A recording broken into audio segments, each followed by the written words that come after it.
Hari pertama penandatanganan kontrak, aku dikepung oleh top idol. Alasannya karena aku terlalu tampan. Gadis yang dikejarnya diam-diam menambahkan WeChatku. Dia mengancam akan memblacklistku. Aku adalah selebriti kecil yang sosial fobia. Sekilas terlintas ide, bilang kalau aku suka laki-laki. Tapi top idol memintaku membuktikannya. Jadi di hadapannya aku memaksa mencium bos berambut pendek berkemeja hitam. Ini adalah hari paling absurd dalam 25 tahun hidupku tanggal 10. Tidak ada duanya. Semuanya berawal dari lift. Lantai 32 gedung AHON Entertainment. Manajerku Chen De mengomel di samping. Sebentar lagi ketemu Kawang dari HR. Bicaranya manis sedikit. Jangan seperti orang bisu. Dan bisakah kau melepas maskermu? Ini perusahaan. Translate_text. Ini bukan bangsal penyakit menular. Aku menggelengkan kepala. Masker ditarik sampai batang hidung. Tepi topi ditekan sampai alis. Tudung hoodie dipasang di luar topi. 3 lapis perlindungan bersenjata sampai gigi. Bukan berlebihan. Wajahku ini kalau keluar tidak ditutup tingkat tatapan orang. Bisa menghancurkan jantung fobia sosialku. Bukan aku narsis. Tapi terakhir kali pergi ke supermarket beli mie instan. Kakak kasirnya sampai memindai aku 3 kali ekstra. Bukan karena sistem macet, tapi karena dia sedang memandangiku. Akhirnya mie instan terpindai jadi 36 bungkus. Aku membayarnya. Karena tidak enak mengatakannya. Translate_text. Yang kau kira adalah kekurangan karakter. Sebenarnya adalah akselerator kebangkrutan. Chen De adalah teman sekamarku di universitas. Setelah lulus dengan sukarela menjadi manajerku. Prestasi sejauh ini membawaku ikut 2 peran figuran latar. 1 gunting pita pembukaan toko bubble tea karena modelnya membatalkan janji. Menggantikan dadakan dan 1 audisi platform video pendek. Tidak lulus riwayat hidup yang ditulis bisa membuat HR menangis karena kasihan. Pintu lift terbuka masuk. Seorang wanita rok putih rambut bergelombang. Di tulang selangka ada tahi lalat kecil. Matanya bisa bicara, tidak bisa menggoda. Ada perasaan tidak nyata seperti bunga kampus tiba-tiba muncul di hadapanmu. Bai Ningbing bintang populer sedang naik daun. Istri para penggemar pria di seluruh internet. Sahabat para penggemar wanita di seluruh internet tubuhnya panas di bisa 300 hari dalam setahun. Kekuatannya setara dengan saat ibuku memaksaku menyapa kerabat di depan mereka. Lalu liftnya macet. Ya? Macet. Seluruh gedung punya belasan lift. Tapi justru yang ini. Dan kebetulan hanya kami bertiga di dalamnya. Ruangannya sekitar 4 meter persegi. Chen De menempel di sudut. Seolah ingin menyusut ke dalam tembok. Bai Ningbing berdiri di tengah. Menatapku. Jarak fisik 1,2 meter. Jarak psikologis sejak detik aku terkena serangan sosial anxiety. Kira-kira seperti dari bumi ke Pluto. Bai Ningbing memiringkan kepala menatapku. Kamu artis yang baru dikontrak? Aku mengangguk. Suaraku seperti kentutnya nyamuk. Tunggu.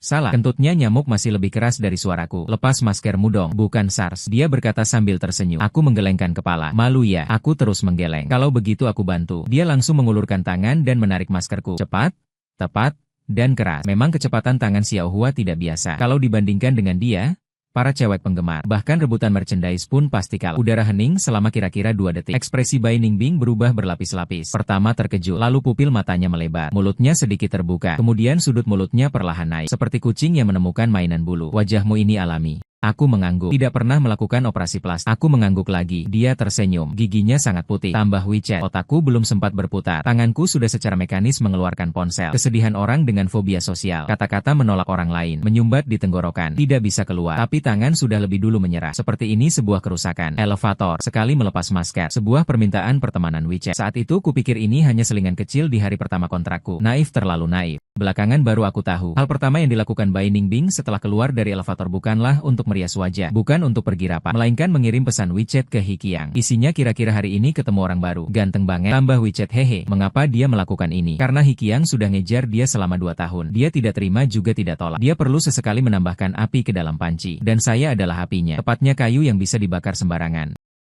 Setelah lift diperbaiki, kurang dari 20 menit saya sudah dikepung. Di tengah-tengah lobi perusahaan yang ramai orang lalu lalang. Pemilihan lokasi di tengah-tengah begitu teliti. Sangat penuh nuansa seremonial. Seperti adegan klasik dalam drama idol bertema perundungan sekolah. Hikiang memang gantengnya level top. Tapi termasuk tipe ganteng yang terlalu dipaksakan. Sorot matanya selamanya seperti sedang syuting sampul majalah. Garis rahangnya tajam bagaikan diukir pahat. Mengenakan setelan jas custom, sepatu kulit, mengilap sampai bisa memantulkan cahaya. Bicara dengannya saja rasanya ingin membawa reflektor dan kipas angin. Di belakangnya berdiri 4-5 orang. Ada asisten, ada pengawal, dan seorang gadis kecil membawa tablet. Kurasa kru film. Formasinya mirip seperti sedang menagih uang perlindungan. Hanya tinggal membawa tongkat bisbol. Kamu nomor 10. Aku mengangguk. Bingbing sudah menambahkan WeChat MU. Aku belum menyadari siapa itu Bingbing.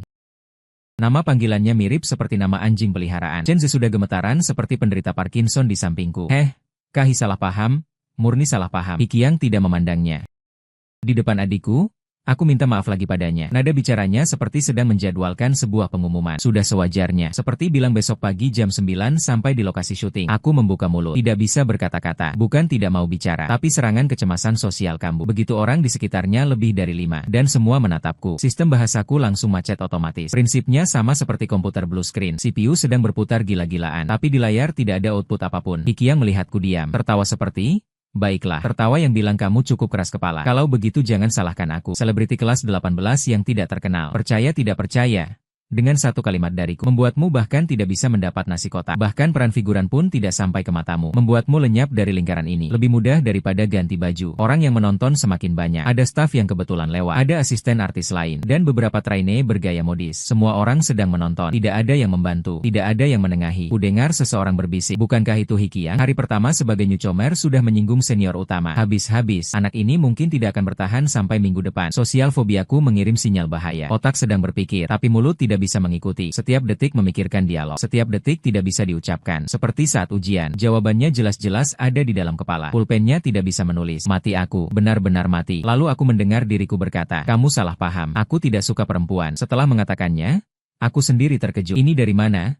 Naskah apa ini? Aku belum pernah latihan. Mulut orang yang fobia sosial kadang memang seperti ini. Biasanya tidak bisa mengucapkan apapun. Di momen kritis tiba-tiba melontarkan pernyataan selevel bom nuklir. Bisa disamakan dengan ponsel yang lag lama. Tiba-tiba mengirim semua pesan sekaligus. Dan semuanya salah grup. Seluruh ruangan hening. Cara Chen De memandangku. Seperti melihat seseorang yang akan melompat dari tebing. Keputusasaan yang sudah tak tertolong lagi. Hikiang mengangkat alisnya. Kamu suka laki-laki. Aku mengangguk dengan nekat. Sudah sampai sejauh ini. Tak mungkin bilang kalau ucapan tadi hanyalah kegugupan sosialku yang bicara. Dan aku sendiri tak mengetahuinya. Dia tertawa lebih sombong dari sebelumnya. Kalau begitu buktikan padaku. Kamu cuma bicara tanpa tindakan. Menyuruh seorang pria hetero membuktikan suka pada sesama jenis di depan umum. Apa bedanya dengan menyuruh ikan membuktikan bisa memanjat pohon? Lebih baik kau suruh aku ganti kelamin di tempat. Tapi aku sudah terlanjur bicara. Tak bisa ditarik lagi. Terjebak dalam situasi sulit. Dan harimau ini ternyata hanya terbuat dari kertas. Aku sendiri yang membuatnya. Mataku menyisir sekeliling dengan gugup. Mencari segala sesuatu yang bisa dibuktikan. Melihat pot tanaman hias tidak bisa. Melihat hidran kebakaran lebih tidak bisa. Melihat Chen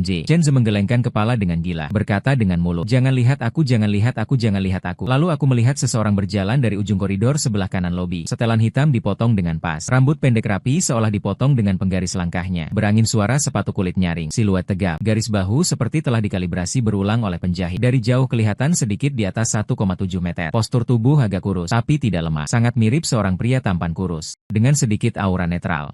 Cukup, aku mengeratkan gigi dan berlari ke depan, memindahkan bahu orang itu dan menciumnya. Hanya ada satu pikiran di benak. Setelah mencium, langsung pulang dan berkemas-kemas. Beralih profesi menjual ubi jalar juga boleh. Berjualan di pinggir jalan juga boleh. Intinya jangan lagi di dunia hiburan. Saat bibir bersentuhan, aku mencium aroma samar yang sangat harum. Bukan parfum pria, bukan juga deterjen. Aromanya agak dingin, seperti bunga Kamboja. Sangat bersih, sangat harum. Tunggu dulu, tidak benar, pria tidak menggunakan aroma bunga Kamboja kan? Orang itu terdiam karena ciumanku kira-kira 3 detik. Lalu satu tangan mencengkeram daguku. Kekuatannya tidak besar, tapi rasa kendali itu membuat bulu kuduku merinding. Seperti dipegang dengan tepat oleh tangan yang cantik. Dipegang dalam arti fisik. Orang itu menoleh ke arahku. Rambut pendeknya rapi. Garis rahangnya bahkan lebih indah dariku. Bibir tipisnya baru saja kucium. Sedikit memerah. Sepasang mata yang sangat indah. Bentuknya agak panjang. Sudut mata sedikit terangkat. Saat ini dingin bagai angin utara di bulan Desember. Bukan laki-laki, tapi perempuan. Seorang wanita yang mengenakan setelan hitam. Lebih gagah dari semua pria di ruangan ini. Keheningan di ruangan berubah dari terkejut menjadi membatu. Jika rasa malu memiliki suhu, maka ruangan ini mungkin minus 40 derajat. Dia berbicara. Suaranya tidak keras, tapi setiap katanya jatuh seperti di atas lantai marmer. Jelas dan tegas. Apakah kamu tahu apa yang kamu lakukan? Aku tahu aku sedang mengalami malu total.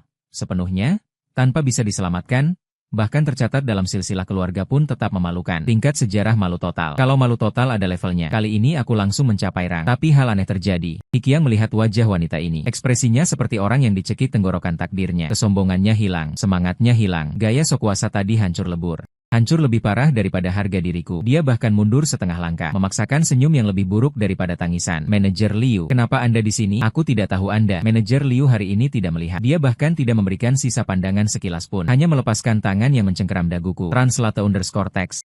Mengeluarkan sebungkus tisu basah dari saku dalam jas. Mengambil selembar dan menyeka bibirnya dengan santai. Gerakannya elegan. Ekspresinya dingin.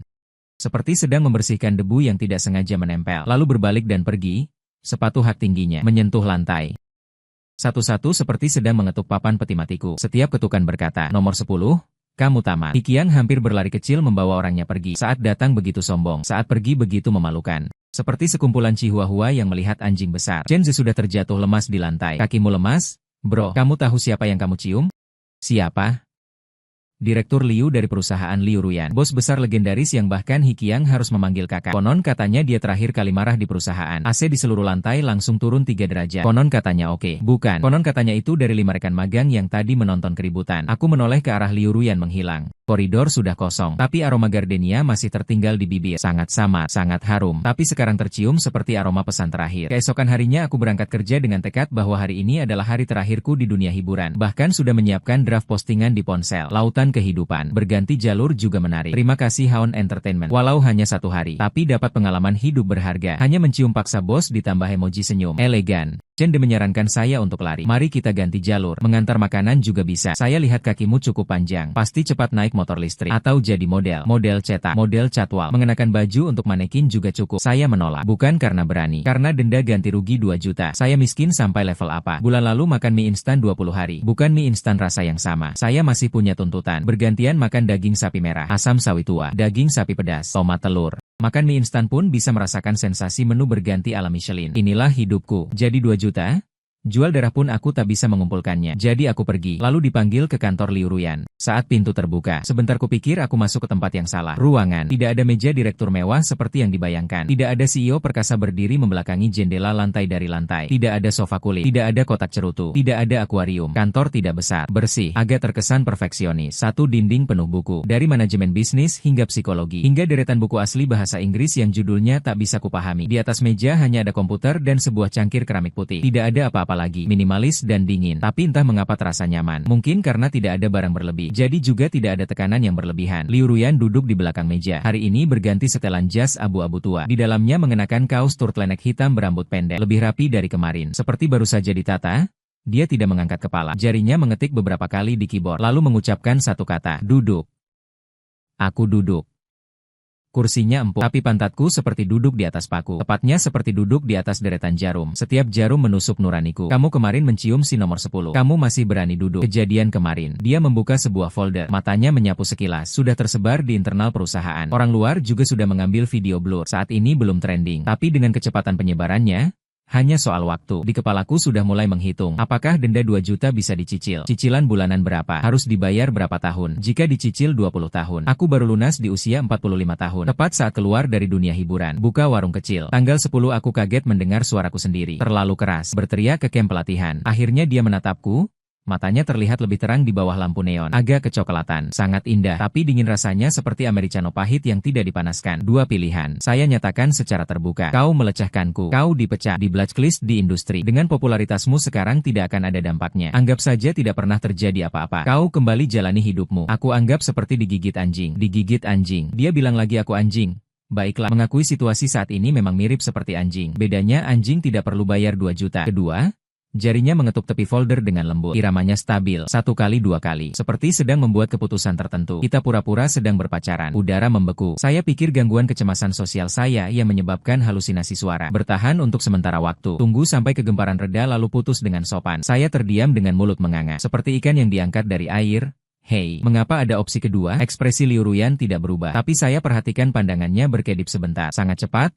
Sangat singkat. Hampir saja saya kira itu masalah pencahayaan. Belakangan ini saya ditekan keluarga untuk menikah. Nadanya seperti sedang membacakan laporan keuangan. Ibu saya mengatur sekali kencan buta setiap minggu. Dari generasi kedua perusahaan ternama sampai doktor lulusan luar negeri. Dari dalam kota sampai provinsi sebelah. Variasinya lebih banyak daripada perencanaan acara varietas di perusahaan saya. Minggu lalu dia bahkan menjodohkan saya dengan kepala biara kuil. Yang sudah keluar dari biara. Jenis seperti itu. Ciumanmu itu meski tidak bisa dipahami, tapi memberiku tameng. Ibu sedang mengatur perjodohan. Aku bilang kita akan bicara lagi. Oh begitu rupanya. Jadi ciuman paksa yang memalukan tingkat kematian sosialku itu. Ciuman yang membuatku ingin memutar waktu kembali itu. Ciuman di depan umum yang seram seperti kecelakaan itu. Justru secara kebetulan menjadi kebutuhannya. Siapa yang menulis naskah ini? Sungguh tidak masuk akal. Tapi tidak masuk akal dengan cara yang logis. Saling memenuhi kebutuhan. Dia bilang kau amankan pekerjaanmu. Aku halangi tekanan nikah sampai waktunya tepat. Putus dan masing-masing jalannya sendiri. Ada keberatan? Apalagi yang bisa ku keberatan? Antara denda 2 juta yuan dan pacar palsu. Pilihanku lebih mudah dari mengerjakan soal pilihan ganda. Tidak keberatan. Kalau begitu tentukan beberapa aturan. Dia mengacungkan jari dan mulai menghitung 1 persatu. Dilarang kontak aktif. Translate_text. Kedua, jangan bocorkan informasi pribadiku. Ketiga, di depan orang lain, Berakting sampai pas saja. Jaga jarak secara pribadi. Keempat, aku tidak suka kontak fisik, kecuali di acara yang diperlukan. Apa itu acara yang diperlukan? Aku yang menilai.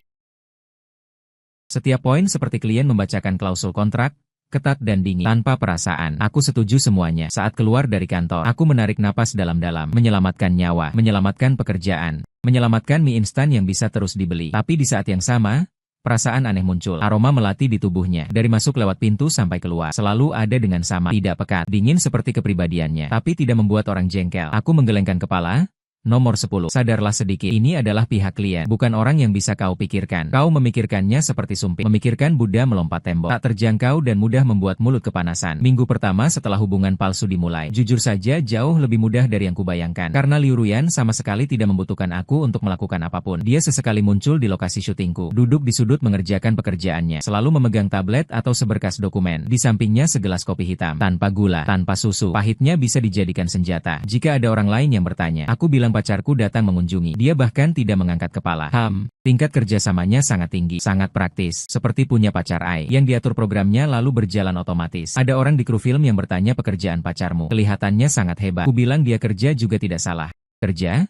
Hanya saja kerja untuk diri sendiri. Tapi beberapa detail mulai tidak beres. Hal pertama, aku syuting adegan malam sampai jam 1 pagi. Setelah selesai kerja, menemukan lampu sebuah mobil masih menyala di tempat parkir. Plat nomor hitam. Aku mengenal mobil Liu Ruyan. Aku ragu sebentar, berjalan mendekat dan mengetuk jendela. Dia sedang melihat tablet. Mengangkat kepala melirikku sebentar. Menekan tombol jendela mobil. Shift sudah selesai. Kenapa kamu belum pergi juga? Menunggu sebuah dokumen. Kebetulan searah. Kulihat sekilas navigasi di dalam mobil. Rumahnya di timur kota. Studio film di barat tengah kota. Terpisah sebagian besar kota dan sebuah sungai. Ini namanya apa? Kebetulan searah? Keliling bumi juga bisa dibilang searah utara. Mars dan Jupiter juga kebetulan searah utara. Aku tidak membongkar. Mengenakan di kursi penumpang mobilnya. Pemanas diatur tepat 23 derajat. Jok kursinya berpemanas. Dia tidak bicara. Aku juga tidak bicara. Di luar jendela ada lampu jalan kota pukul 1.30 dini hari. Membuat bayangan jadi sangat panjang. Keheningan semacam itu tidak canggung. Bahkan agak nyaman. Penilaian tertinggi bagi orang dengan kecemasan sosial. Bersama kamu. Tidak gembira berlebihan juga tidak lelah. Bagiku lebih langka daripada rasa suka. Hal kedua, aku selalu makan sendirian di lokasi syuting. Bukan karena tidak ada yang mengajak, tapi kalau orangnya banyak, aku mulai memikirkan ulang. Apakah tadi aku salah bicara? Apakah mereka sedang menertawakanku? Apakah cara pegang sumpitku terlalu jelek? Lalu sepanjang makan mengalami kelelahan mental. Makan apapun terasa tak enak. Jadi aku memilih makan sendirian di sudut yang sepi. Mie instan atau nasi putih dengan acar. Suatu siang, asisten tiba-tiba memberikan saya bungkus makanan. Kemasannya sangat cantik. Bukan kantong plastik nasi ayam tim seperti biasa, tapi kotak makan elegan dengan segel. Di atas kotak tercetak nama restoran yang belum pernah saya dengar. Dibuka, seporsi iga asam manis, seporsi tumis sayuran segar, semangkuk nasi, sebos buah. Di kartu hanya tertulis 2 kata, jangan lapar. Tulisannya sangat indah, bukan hasil cetak, tulisan tangan. Saya kira dipesan oleh Cende. Hampir terharu sampai mau kirim di angpau. Menelponnya untuk bertanya, kamu yang pesankan makanan untukku, aku yang pesankan untukmu. Hak istimewa apa yang kau punya? Kau pikir kau adalah Hikiang? Makan siangku sendiri pakai pin, bukan dia yang dipin. Lalu siapa? Aku melihat 2 kata itu. Aku pikir-pikir, tidak bisa mengingatnya. Iga asam manis hari itu sangat enak. Rasa asam manis dengan saus mengilap. Aku tidak suka makanan manis, tapi hari itu habis bahkan sausnya dicampur nasi. 1 butir nasi pun tidak tersisa. Jangan tanya kenapa. Pokoknya bukan karena seseorang. Pasti bukan hal ketiga. Aku berperan sebagai figuran di film itu. Adegannya tidak banyak. Tapi sutradara tiba-tiba memberi tambahan adegan monolog di tengah hujan untuk karakternya. Katanya setelah melihat materi rekaman beberapa hari sebelumnya, dia merasa anak ini punya potensi. Langsung spontan menuliskannya dalam rencana syuting. Karakter itu hancur dan menangis histeris di tengah hujan. Badan basah kuyup. Hanya ada 1 kalimat dialog. Mengapa kau tidak percaya padaku? Aku mempersiapkan adegan ini selama seminggu. Bolak-balik membaca naskah. Terus-menerus mempelajari karakter. Berlatih ekspresi di depan cermin. Berlatih sampai sendiri merasa jijik. Saat syuting, hujan buatan menerpa tubuh. Dinginnya bukan main, tapi aku tidak merasakannya. Karena saat itu aku bukan nomor 10. Aku adalah karakter itu. Seorang yang disalahpahami seluruh dunia. Terisolasi tanpa bantuan. Tak bisa membela diri walau mulut 1000. Hanya bisa berdiri di tengah hujan. Dengan sisa tenaga yang ada mengucapkan kalimat terakhir. Setelah sutradara berteriak, lokasi syuting hening selama beberapa detik. Lalu seseorang bertepuk tangan. Bukan yang sekadar formalitas. Benar-benar tersentuh sampai dalam. Kakak kru lapangan matanya sudah memerah. Aku mengusap air di wajah sambil turun. Menerima handuk yang diberikan asisten. Tanpa sengaja melihat seseorang berdiri di belakang monitor. Liu Ruyan. Dia hari ini tidak bilang akan datang. Tapi dia mengenakan setelan jas abu-abu tua itu. Berdiri di belakang kerumunan orang. Di tangannya memegang tablet. Tapi tabletnya layarnya mati. Menandakan dia tidak sedang bekerja. Dia sedang menatapku. Kami saling pandang kurang dari 1 detik. Ekspresinya bagaimana ya? Bukan terkejut. Bukan wow basa-basi biasa. Kamu hebat. Juga bukan kekaguman. Bukan seperti klien yang bilang, kerja bagus, ke vendor. Lebih sepertinya aku meremehkanmu. Penilaian ulang. Lalu dia memalingkan pandangan. Sangat wajar seolah tak ada yang terjadi. Tapi aku tahu sesuatu telah berubah. Tentang apa yang berubah? Aku belum bisa jelaskan, tapi ada bagian kecil di dada yang tiba-tiba terasa hangat. Seperti suhu 23 derajat yang pas di dalam mobil pukul 1.30 dini hari. Selama ini, Bai Ningbing juga tidak tinggal diam. Dia memposting foto bersamaku di Weibo. Diambil saat pesta pembukaan syuting. Waktu itu banyak orang berfoto bersama. Dia khusus memotong satu versi. Hanya berdua denganku. Foto-foto saya dari awal sampai akhir tanpa ekspresi. Wajah canggung sosial. Dia mendekat sekali. Kepalanya hampir bersandar di bahu saya. Teman baru Pei Wen masa depan cerah. Tambahkan emoji hati. Kolom komentar meledak. Tentu bukan karena saya. Bai Ningbing saja punya lebih dari 40 juta fans di Weibo. Sekedar upload selfie biasa saja bisa trending. Apalagi foto intim berdua dengan pria tak dikenal. Indra penciuman fans lebih tajam dari anjing polisi. Begitu mencium bau skandal langsung heboh. Kekasih baru Bingbing. Siapa pria ini? Tampan sekali. Wajahnya sangat memukau. Hikiang lihat pasti kalah. Saudari-saudari. Saya sudah cari namanya, si Hao artis kelas 18. Sebelumnya tidak ada karya representatif. Pria tampan liar muncul. Ketika saya melihat Weibo ini, punggung terasa dingin. Bukan karena komentar, tapi karena saya tiba-tiba menyadari satu hal. Bai Ningbing menambahkan saya di WeChat delete. Bukan karena merasa saya tampan oke. Mungkin ada sedikit. Tapi alasan utamanya bukan ini menempel foto dengan saya di pesta pembukaan. Juga bukan karena teman baru dari awal sampai akhir dia berakting keluar adegan untuk Hikiang. Menambahkan WeChat saya adalah adegan pertama. Foto bersama. Posting Weibo adalah adegan kedua. Tujuannya satu, membuat Hikiang cemburu. Tanggal 10 saya 25 tahun pertama kali di aktris populer aktif menambahkan WeChat. Hasilnya hanya dipakai orang sebagai botol cuka. Bukan cuka. Tipe botol cuka yang dibuang setelah dipakai. Sakit hati, untungnya. Aku juga memanfaatkan Liu Ruyan sebagai tameng. Kita semua cuma alat bagi satu sama lain. Jangan saling menertawakan. Seperti si buta menuntun si buta. Hanya saja, alat Bai Ningbing dibuang begitu saja setelah dipakai tanpa diurus. Sedangkan Liu Ruyan setidaknya memberi alatnya seporsi iga asam manis sebagai imbalan pacaran palsu. Minggu ketiga, tempat pesta akhir tahun perusahaan berada di ballroom hotel yang sangat mahal. Di tengahnya ada piano grand dengan hiasan bunga. Bunga-bunga itu dikirim langsung dari Yunan. Nama hidangan di menu. Separuhnya tidak kupahami. Seperti daging wagyu slow coket dengan trufle hitam. Busa-busa pun bisa dimakan. Sampai seberapa mahalnya, bahkan tisu toiletnya dilipat berbentuk angsa. Aku masuk ke toilet untuk buang air. Saat keluar, hampir saja ku bawa pulang tisu angsa itu. Lagi pula seumur hidup belum pernah lihat kerajinan tangan semewah ini di Thailand. Chen De menepuk pundakku. Jangan mempermalukan diri sendiri. Aku sudah mengembalikan tisu itu, lalu mencari sebuah sudut. Operasi standar orang dengan fobia sosial di acara sosial besar. Mencari sudut dan minum minuman berpura-pura menjadi orang tak terlihat. Segelas jus jeruk tanpa alkohol. Karena kalau minum alkohol, aku akan bicara jujur. Ini sangat berbahaya dalam situasi saat ini. Kupikir bisa melewati malam ini dengan aman. Lalu Hikiang datang membawa gelas minumannya. Dengan senyum di wajahnya. Senyum lembut seperti di iklan pembersih wajah itu. Tapi bulu kuduk di belakang leherku merinding. Firasat orang dengan fobia sosial lebih akut daripada siapapun. Nomor 10. Dengar-dengar kamu sudah jadian dengan Direktur Liu. Aku mengangguk. Selamat ya. Tapi jujur saja. Dia melihat sekeliling ruangan. Sengaja menekan suaranya tidak terlalu keras, tidak terlalu pelan. Tepat cukup untuk didengar oleh orang-orang di sekitarnya. Translate_text. Kenapa aku merasa kalian tidak terlalu mirip? Tanganku sedikit mengencang. Mirip atau tidak ada hubungan apa denganmu? Kalimat ini bukan yang kukatakan. Aku sosial fobia tidak bisa bicara seberani ini. Ini versi yang sudah kulatih 300 kali di kepalaku. Sebenarnya aku hanya berdiri di sana. Seperti patung jeruk yang membeku. Hikiang terus melanjutkan. Manajer Liu karakter apa mau menyukai? Maaf terus terang. Bintang kelas 18 Hao Ge. Aku tidak bermaksud lain. Hanya merasa kalian di depan orang bahkan tidak pernah berpegangan tangan. Ini disebut pacaran?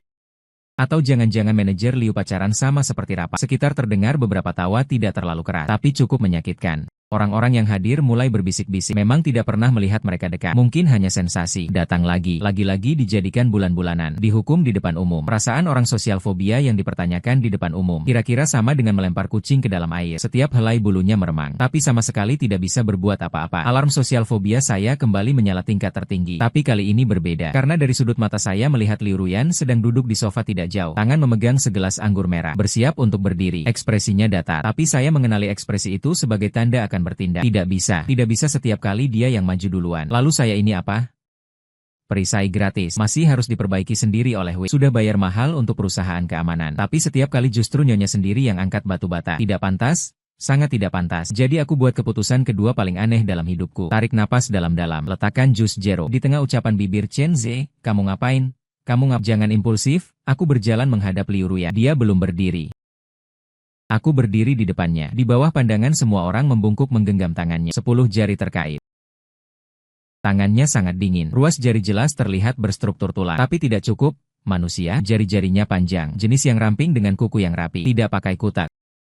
Tepatnya bagaimana ya?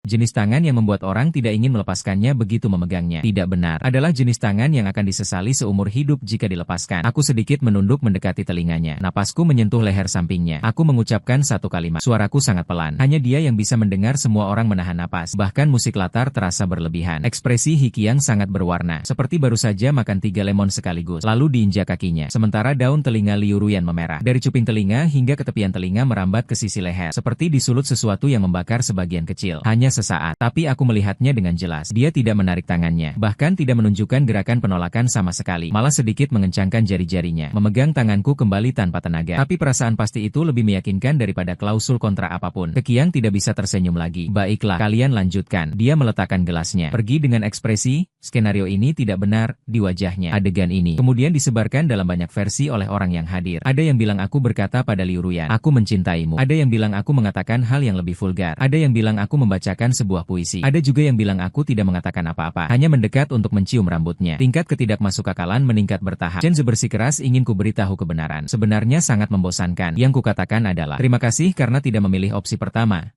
Sesederhana itu. Translate_text. Tapi Liu Ruyan di dalam mobil saat pulang menatap keluar jendela sangat lama. Tidak mengucapkan sepatah kata pun. Sudut bibirnya memiliki lengkungan yang samar-samar. Tidak pasti apakah sedang tersenyum. Tapi ketika aku memilih untuk percaya, aku juga tidak berbicara. Aku takut sekali membuka mulut akan mengungkapkan seberapa cepat detak jantungku. 140, setidaknya 140. Malam itu sampai di rumah. Aku berbaring di tempat tidur mengingat-ingat berulang kali. Dia membalasku. Sentuhannya tidak kuat, tapi sangat pasti dan hangat. Sangat bertolak belakang dengan dirinya. Nomor 10 kamu celaka. Kamu tertarik pada klien, pada pacar palsumu, pekerjaanmu. Atasan? Seorang wanita yang sama sekali tidak terjangkau olehmu. Karena fobia sosial bisa menghindari ketertarikan, tapi tidak bisa menghindari. Aku tiba-tiba populer. Bukan jenis popularitas seperti Hikiang yang dibangun dengan uang dan sumber daya, melainkan adegan monolog 3 menit sebagai pemeran pendukung, yang dipotong dan diunggah ke internet. Semalam saja jumlah tayangnya tembus 10 juta. Lalu tiba-tiba trending di peringkat 18. Bagi top tier, peringkat ini sama saja dengan tidak trending. Bagiku, astaga seperti mimpi. Suasana kolom komentar bahkan lebih aneh. Siapa ini, aktingnya luar biasa. Saudari-saudari. Aku cari namanya. Nomor 10 artis 18 loh, terpendam, tampang segini, masih pinter acting. Tuhan benar-benar memberikan rezeki sampai ke mulut. Masih ada yang bisa menerima atau tidak. Sudah follow. Tampan seperti ini tapi tidak terkenal. Sungguh tidak adil. Chen De di ujung telepon menangis seperti dapat 500 juta.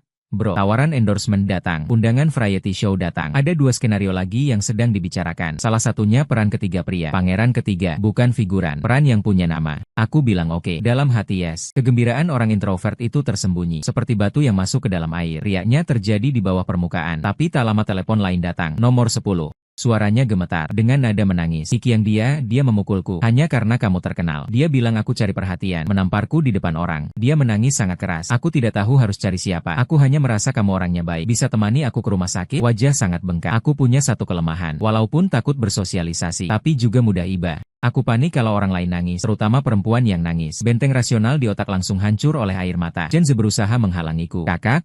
Jangan pergi. Ada sesuatu yang mencurigakan dalam hal ini. Hikiang seburuk apapun tidak akan sampai main tangan. Wajahnya sampai bengkak. Bagaimana kalau ini palsu? Bagaimana kalau ini hanya makeup? Kamu terlalu konspiratif. Tidak semua orang punya banyak akal bulus. Kamu berada di dunia hiburan, bukan di taman kanak-kanak. Aku menutup telepon dan pergi ke korong UGD rumah sakit larut malam. Bai Ningbing memakai masker dan topi. Wajah kirinya memang bengkak. Kemerahan, terlihat sangat menyedihkan. Dia bersandar di bahuku sambil menangis. Aku kebingungan menepuk-nepuk punggungnya. Sejujurnya bahkan ritme tepukanku tidak tepat. Terlalu cepat. Seperti sedang membantu orang bersendawa level orang introvert dalam menghibur ya seperti ini. Jangan berharap terlalu banyak. Lalu lampu kilat berkedip-kedip. Ada orang yang memotret di tempat gelap. Bukan cuma satu ponsel. Bai Ningbing sepertinya tidak menyadari. Tapi dia mendekat lebih erat. Kepalanya menempel di dadaku. Sudutnya pas seolah sedang berpose. Keesokan harinya foto aku dan Bai Ningbing membanjiri internet. Judulnya kurang lebih sama. Bintang baru nomor 10 temani bintang populer Bai Ningbing berobat larut malam. Diduga hubungan baru terungkap. Baru populer langsung kontroversi. Nomor 10 tertangkap kamar peluk Bai Ningbing larut malam. Hubungan nomor 10 Liu Ruyan diduga hanya akal-akalan. Pasangan sebenarnya orang lain. Foto menunjukkan aku dan dia sangat berdekatan. Wajahnya menempel di dadaku. Tanganku di punggungnya dengan sudut ambigu. Bahkan ibu kandung pun akan salah paham melihatnya. Tanganku gemetar saat membaca beritanya. Bukan takut opini publik. Bukan takut kehilangan pengikut. Takut Liu Ruyan melihatku menelepon. Tidak ada yang mengangkat. Yang kedua tidak ada jawaban. Yang ketiga sudah dimatikan. Suara Chen Zhe di ujung telepon seperti membacakan pidato duka. Sudah pasti Direktur Liu di sana gempar. Hubungan kalian memang dari awal palsu. Sekarang diaduk seperti ini. Siapa lagi yang percaya aku duduk di sofa? Ponsel terpegang hingga memutih. Dulu diblokir oleh He Qiang. Yang kutakutkan adalah kehilangan pekerjaan. Dimanfaatkan oleh Bai Ningbing. Yang kusial adalah kebodohanku sendiri. Dikejar-kejar opini publik. Yang kukhawatirkan adalah gengsi. Tapi saat ini yang kutakuti hanya satu hal. Dia akan menganggapku tidak layak dipercaya. Kapan mulainya? Pandangannya lebih penting daripada karierku, reputasiku, bahkan nyawaku sekalipun. Liu Ruyan tidak memberiku kesempatan menjelaskan. Asistennya, seorang gadis yang tampak lebih takut pada Liu Ruyan daripada aku, berkata dengan hati-hati di telepon. Tuan Si, Direktur Liu meminta saya menyampaikan. Tidak perlu menjelaskan. Palsu tetaplah palsu. Sudah waktunya berakhir. Saat itu kukira yang dia maksud adalah rumor antara kamu dan Bai Ningbing itu palsu. Sudah waktunya klarifikasi. Bukan itu yang dia katakan. Yang berakhir adalah aku dan dia. Sore hari itu, akun resmi Liu Ruyan memposting pernyataan singkat. Terima kasih untuk kebersamaannya. Putus dengan damai. Masing-masing berbahagia. 12 kata. Setiap kata sangat terhormat. Terhormat. Seperti surat pengunduran diri yang sempurna. Kami berdua berunding dengan baik. Mengakhiri hubungan asmara. 2 kata. Di atas, ini mengukurku dari ujung kepala hingga kaki. Aku pergi ke kantornya. Pintu tertutup, lampu juga padam. Asisten bilang dia sedang dinas luar. Pergi keluar kota kemana. Tidak nyaman untuk memberitahu kapan kembali. Tidak pasti. Aku berdiri di depan kantornya cukup lama. Sampai lampu sensor di koridor pada menyala padam. Chen Zhe menelepon membujukku, kakak. Lupakan saja. Palsukah? Memang sudah harus berakhir. Apalagi yang kau inginkan? Dia sudah cukup membantumu. Kau harus bersyukur, ya? Apakah itu palsu? Dari awal sampai akhir semuanya palsu. Jari-jari yang saling terkait itu palsu. Menunggu di lokasi syuting jam 1 pagi itu palsu. Paha babi asam manis itu palsu. 2 tulisan tangan yang dijahitkan itu palsu. Balasannya padaku di pesta itu juga palsu. Semuanya acting. Semuanya situasi yang diperlukan dalam klausul kontrak. Kan? Tapi senar di hatiku putus. Benar-benar putus. Suara? Sakitnya minta ampun. Aku duduk semalaman di kamar sewaan tanpa menyalakan lampu. Layar ponsel menyala. Redup. Lalu terang lagi. Semuanya notifikasi berita. Semuanya tentang nomor 10. Bai Ningbing berpacaran? Liu Ruyan pernyataan putus. Aku tidak membuka satupun. Tepat pukul 4 pagi. Aku membuat sebuah keputusan. Bukan untuk menemui Liu Ruyan memeriksa Bai Ningbing. Benar. Tidak mencarinya. Karena dalam kondisiku sekarang ini kalau mencarinya, hanya akan membuatnya semakin jengkel. Orang dengan fobia sosial tidak pandai mengekspresikan diri. Tapi ahli dalam satu hal. Bersikeras mati-matian, mengurung diri di dalam kamar, menyelidiki satu hal dari awal sampai akhir dengan tenang sendirian. Obsesi orang dengan fobia sosial begitu muncul lebih menakutkan daripada ekstrovert. Karena kami tidak pandai bersosialisasi, jadi hanya bisa mengandalkan otak. Tidak pandai bicara manis. Gunakan bukti untuk berbicara. Aku memeriksa semua aktivitas sosial Bai Ningbing, memeriksa jadwal publik He Qiang selama 3 bulan terakhir, lalu melalui Chen De dengan hubungan yang berbelit-belit. Meskipun dia seorang pengecut. Translate_text. Tapi punya bakat misterius dalam urusan intelijen. Berhasil mendapatkan screenshot rekaman CCTV dekat rumah sakit hari itu. Ada satu detail yang sangat menarik. Waktu Bai Ningbing masuk rumah sakit adalah pukul 23.03.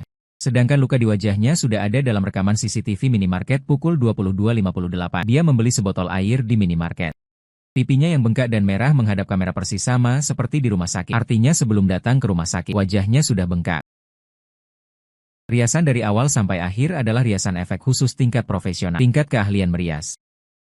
Termasuk para paparazzi yang kebetulan muncul di koridor rumah sakit. Siapa yang akan mengintai koridor gawat darurat jam 11 malam? Kecuali sudah tahu sebelumnya ada yang akan datang.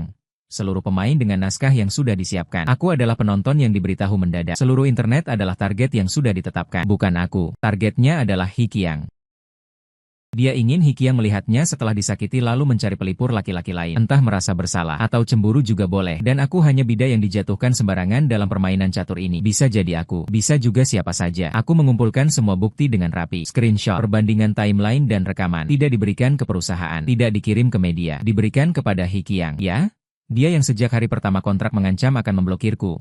Seorang top streamer. Mengapa? Karena kebenaran tidak seharusnya hanya diketahui satu orang. Juga karena perasaan diperlakukan sebagai alat terlalu memuakkan. Perasaan bahwa perasaanmu tidak penting. Kamu hanya sebuah alat. Aku tidak ingin ada orang lain terus dibiarkan dalam kegelapan. Bahkan jika orang itu adalah musuhku. Setelah He Qiang melihat buktinya, sudah lama tidak ada balasan. Sampai lama sekali aku pikir dia telah memblokirku. Lalu dia membalas sebuah pesan WeChat. 5 kata. Aku berhutang padamu 1. Tanpa kata-kata permintaan maaf. Tanpa ucapan terima kasih. Hanya mengakui sebuah hutang. Cara rekonsiliasi paling terhormat antar orang dewasa. Tidak perlu berjabat tangan dan berbaikan. Tidak perlu pura-pura berteman. Hanya perlu saling mundur selangkah. Jangan lagi menghalangi jalan satu sama lain. Kemudian terdengar Bai Ningbing diperlakukan dingin oleh perusahaan. Bukan di blacklist, melainkan yang perlahan dimarginalkan. Tidak diberikan sumber daya. Tidak diatur jadwal penampilan.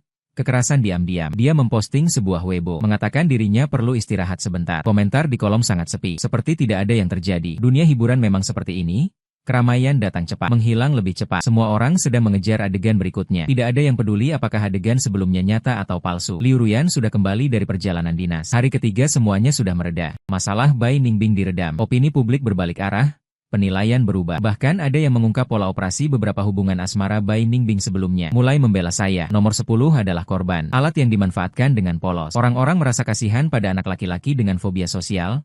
Bagus, tapi saya tidak peduli lagi dengan semua ini. Karena saya sedang menunggu seseorang. Sudah menunggu 4 hari. Tidak kunjung datang. Saya tidak mencarinya. Liu Ruyan. Bukan tidak ingin bertemu ibu. Bermimpi pun selalu merindukannya. Tapi tidak berani. Dulu tidak berani karena fobia sosial. Di kerumunan orang jadi tidak bisa bicara. Sekarang ketidakberanian ini berbeda. Aku takut dia bertanya padaku. Untuk apa kau datang? Aku tidak tahu harus menjawab apa. Bilang aku merindukanmu. Terlalu cengeng. 3 kata ini keluar dari mulutku. Akan seperti seekor husky. Tiba-tiba menyanyikan opera. Bukan tidak bisa. Tapi terlalu tidak selaras. Bilang bisakah kita berpura-pura menjadi sungguhan? Terlalu menganggap diri penting. Surat pernyataan putusnya saja sudah dikirim. Kamu malah bergegas mendekat. Bisa dibilang muka lebih tebal dari tembok kota. Membicarakan 3 hari saat kamu pergi. Aku baru sadar kamu bukan sekadar klien lagi. Terlalu puitis. Tidak cocok untukku. Aku seorang introvert yang tumbuh besar makan mie instan. Tidak bisa mengucapkan dialog drama Kiong Yao. Jadi aku memilih untuk mengatakan 1 hari 2 hari. 3 hari 4 hari. Chen De berkata, kondisiku belakangan agak tidak beres. Apakah kamu sakit? Atau lagi introvert? Atau kebanyakan makan mie instan? Itu keracunan. Ku bilang tidak. Lalu kenapa kamu setiap hari lihat ponsel? Dulu kamu paling kesal lihat ponsel. Ponsel berbunyi. Kamu pura-pura tidak mendengar. Karena aku sedang menunggu pesan yang takkan datang. Menunggu seseorang yang bilang harus berakhir untuk berbalik arah. Tapi dia sudah bilang dengan jelas. Berakhir artinya benar-benar berakhir. Sebagai orang dewasa harus menjaga martabat. Hari keempat aku memotret untuk majalah. Itu adegan monolog. Kerjaan resmi pertama setelah jadi viral. Chen Ze hampir bersujud ke pemimpin redaksi majalah. Stylist memilihkan baju untukku. Aku membuka kantong baju. Setelan jas hitam kemeja. Dasi versi sempit. Aku terdiam sebentar. Bisa ganti tidak? Tidak boleh. Gaya yang ditentukan pihak majalah. Setelan jas hitam tampak gesit dan lugas. Aku memakainya. Berdiri di depan cermin. Kemeja dikancingkan sampai paling atas. Sebuah dasi diikat dengan sempurna. Rambut disisir ke belakang. Orang di cermin terlihat sangat bersemangat. Sangat rapi. Tapi juga sangat familiar. Seperti siapa ya? Seperti seseorang yang memakai jas hitam berambut pendek. Langkahnya penuh angin. Seseorang yang beraroma bunga Kamboja. Sudahlah. Tidak dipikirkan lagi. Semakin dipikir semakin sakit. Syuting selesai. Fotografer bilang kondisi hari ini sangat bagus. Ada cerita di mata ada cerita. Ada sebuah cerita yang sangat bodoh tentang seorang anak pemalu yang mencium paksa orang yang tidak seharusnya dicium, lalu menghabiskan waktu sebulan, pura-pura tidak peduli, lalu menghabiskan 4 hari untuk memastikan bahwa dirinya benar-benar peduli. Bodoh sekali. Aku mengangkat tas dan berjalan keluar. Di sudut koridor menabrak seseorang. Bukan tabrakan dalam arti fisik, tapi aroma. Gardenia yang sampai lebih dulu, dingin dan samar. Lalu sepasang mata itu, hari ini tidak mengenakan setelan hitam, berganti kemeja putih, tidak memakai dasi. 2 kancing teratas terbuka memperlihatkan tulang selangkah samar-samar, tapi auranya masih aura yang sama. Liu Ruyan berdiri di ujung koridor, menatapku, menggenggam kunci mobil, seperti sengaja datang, seperti juga kebetulan lewat.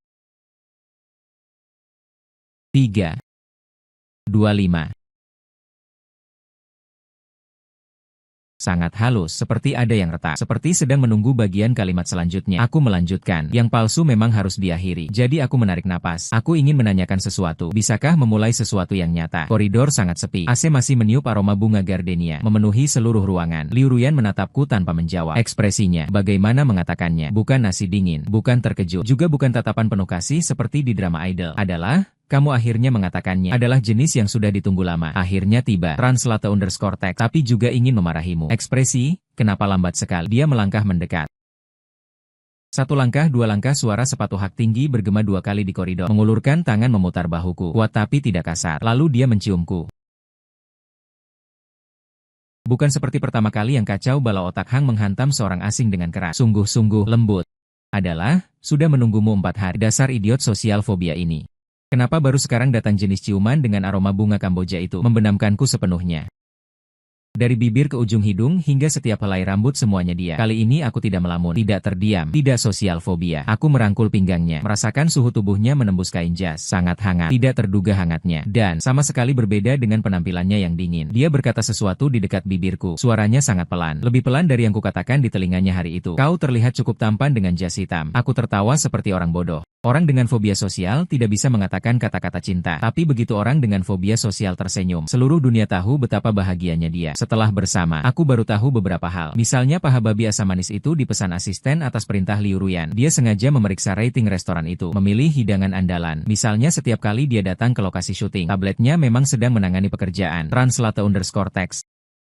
Tapi setiap beberapa belas menit dia akan menengok ke monitor. Seperti di pesta itu, aku menggenggam tangannya. Detak jantungnya mencapai 130. Dia sendiri yang bilang dengan ekspresi datar. Bicaranya seperti melaporkan data fisiologis. 130 sudah melebihi batas normalku. Kamu jangan sering melakukan hal seperti ini. Berapa batas normalnya?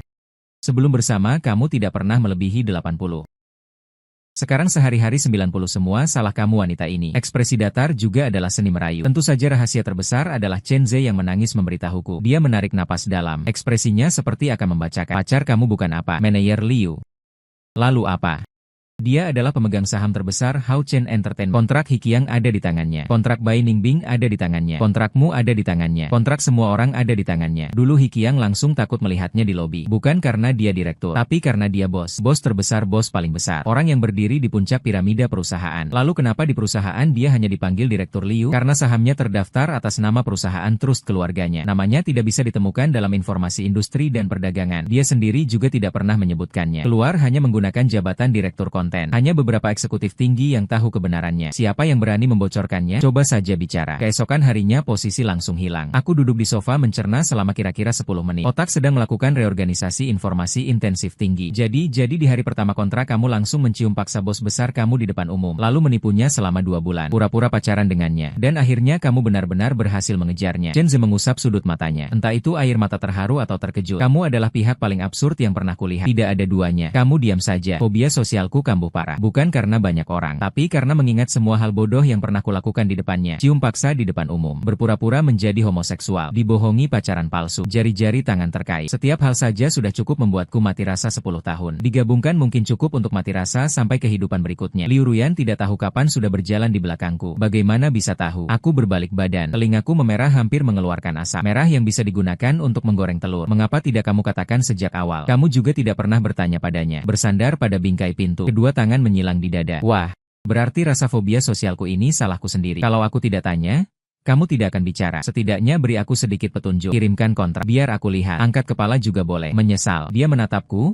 Nada bicaranya seperti sedang membicarakan investasi. Tapi matanya tertawa. Aku tahu dia sedang tertawa. Karena sudut matanya tidak bisa berbohong. Sedikit terangkat ke atas. Seperti bulan sabit. Aku tersipu malu. Suaraku kecil seperti nyamuk. Menyesal tidak menciummu lebih awal. Liu Ruyan tersenyum. Bukan senyum dingin dan terkendali seperti biasanya. Bukan senyum formal pekerjaan. Tapi senyum tulus bahagia. Tanpa reservasi. Mata yang berbinar. Senyum seperti salju yang mencair. Aku hidup 25 tahun. Pertama kali merasa senyum seseorang bisa menerangi seluruh dunia. Selesai? Benar-benar selesai. Seumur hidup tidak bisa kabur lagi. Dan tidak ingin kabur lagi. Kemudian ada yang bertanya padaku. Apa yang sebenarnya kau alami di hari pertama kontrakmu? Kupikir sejenak. Dipaksa keluar dari kloset oleh top idol. Dipaksa mencium bos besar. Lalu mengubah bos besar menjadi pacar. Kedengarannya sangat tidak masuk akal. Kan? Tapi dalam hidup, operasi yang paling tidak masuk akal seringkali menghasilkan hasil terbaik. Orang yang paling pemalu justru sering bertemu dengan orang yang paling layak untuk diajak bicara. Tentu saja, harganya adalah setiap hari aku harus berhadapan dengan wanita yang menggenggam seluruh perusahaan di tangannya. Dengan telinga memerah memanggil, istri. Memalukan, tapi rela? 10.000 kali rela? Rela sekali lagi. Jika aku diberi kesempatan mengulang, aku masih akan berlari ke sana di aula itu, memegang bahu orang yang memakai setelan hitam itu, lalu menciumnya tanpa ragu.